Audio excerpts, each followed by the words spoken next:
when we both got married, and the one who could satisfy both needs.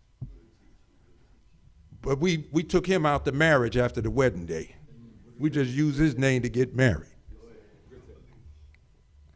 When I say we took him out, I don't mean you take the name of a lot, but his principles. The things he requires of us, we abandon those things, but we ought to be able to fly this ship successfully, we say. So, look at what the minister said. These elements of time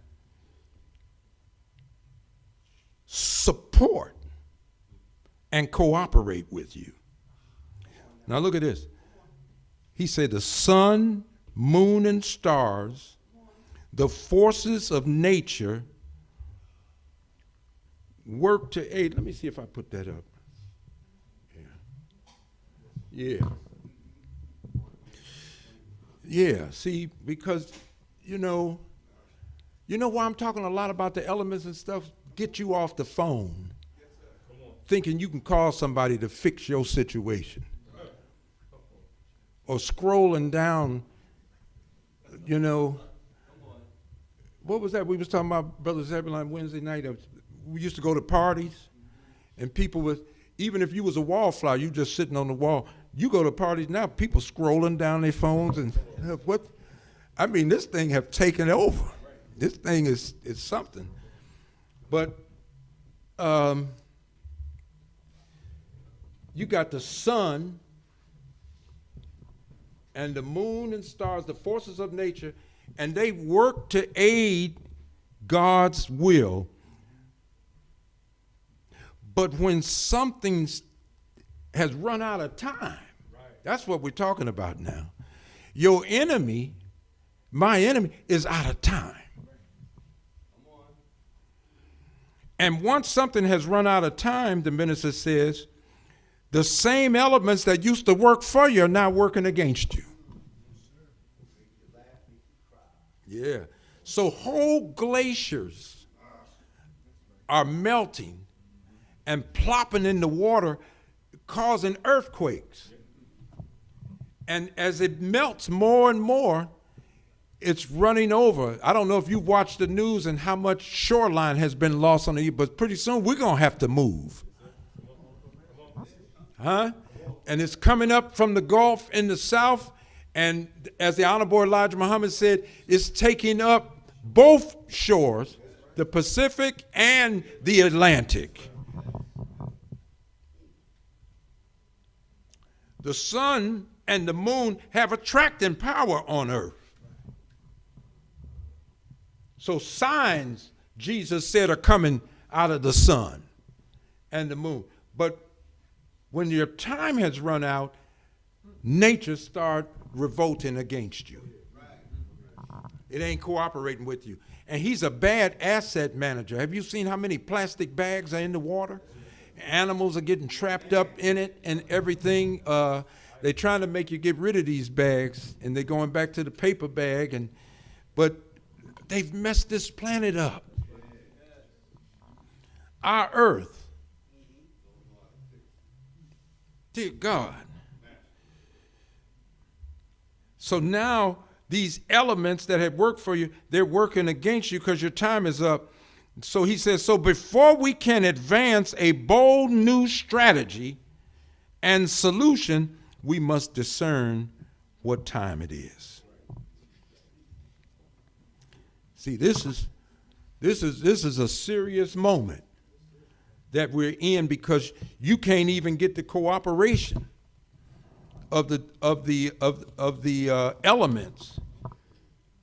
When you decide to tell Farrakhan thanks but no thanks, I'm gonna just keep moving, there's still a price tag on that. That's right. Yes, sir. A big price tag.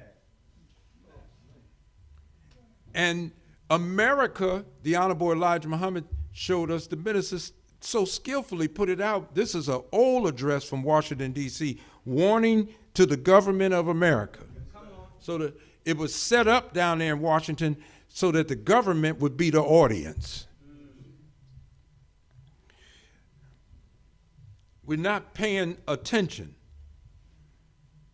to what we are in. And one of the surest ways for you to see that a kingdom is fallen is to study its government. That's supposed to put forth a careful study of its problems. And then say, let's do this, this, and this to meet the needs of the people. But, the greatest need for the human being is to develop them. That's right. There's an old saying, giving a man fish for the day is different from giving him a fishing pole. Enabling the man will feel better about what you've done for him when you've shown him a way how to feed himself. And people that you just throw money out and take care of, pretty soon they start resenting you. You say, why you resent me? I'm throwing out to you, I'm helping you, I'm giving you. Yeah, but they don't even realize that there's a greater capacity in them that's being denied. So look at what Ronald Reagan said. See, Reagan was looking at the Bible. He had to put his hand on the Bible to get sworn in as president. He had to put his hand on the Bible to be sworn in as governor of California. He was the governor at the time the Black Panther Party for Self-Defense walked into the Capitol. Right? Remember, they took their rifles and they walked into the Capitol. That was on news all over the country back in the 60s. But Reagan said, I turn back to your ancient prophets in the Old Testament and signs foretelling Armageddon. He said, and I find myself wondering if we're the generation that's going to see that come about. He's not the only president that's been in touch with the divine. Remember, Jimmy Carter saw the plane. That's right. Yeah, and documented it. They're trying to cover up a lot of things. If you go back in the scriptures, as Reagan is saying, especially in the Old Testament, you'll see that God visited some of the rulers in the land who weren't believers. That's right.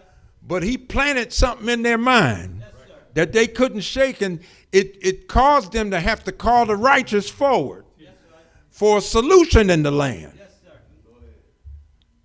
When the Honorable Minister Louis Farrakhan did Torchlight for America, people were like, well, he should have been talking about the fall of America and everything. That doesn't mean she's not falling. Right. That's right. But the heart of a servant of God is to try to save. Yes, right.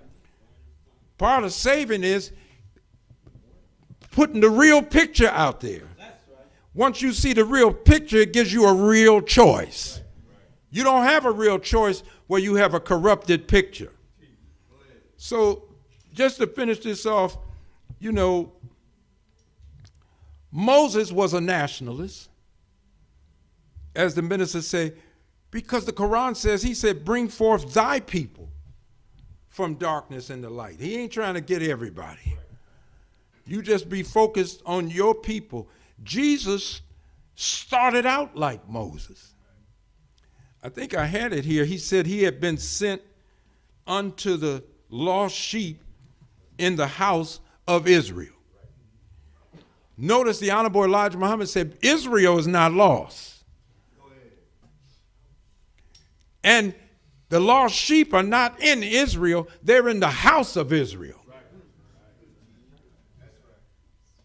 See, this land, a good docudrama to watch is The Sons of Liberty. But in the Sons of Liberty, you'll see in Philadelphia when they convened to talk about fighting against King George and the Redcoats, it was Ben Franklin that said, well, you all have demands? They said, yeah. He said, give me the demands. And when he read them, He said, you'll never get these demands satisfied as Englishmen. The only way you'll get these demands satisfied is with a new nation.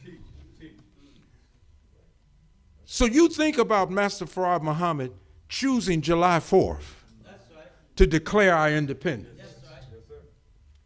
No accident, deliberate. And the Honorable Elijah Muhammad saying he's self-independent. He brought about his own independence. What did he free himself from, Brother Rodney? He freed himself from the mindset of the scientists. Hell, and he broke up the circle and set the circle up downstairs on Friday night. Huh? And he said, I'm taking the people out of the teaching of prophets into the teaching of God. I'm going to give them my mind through my servant.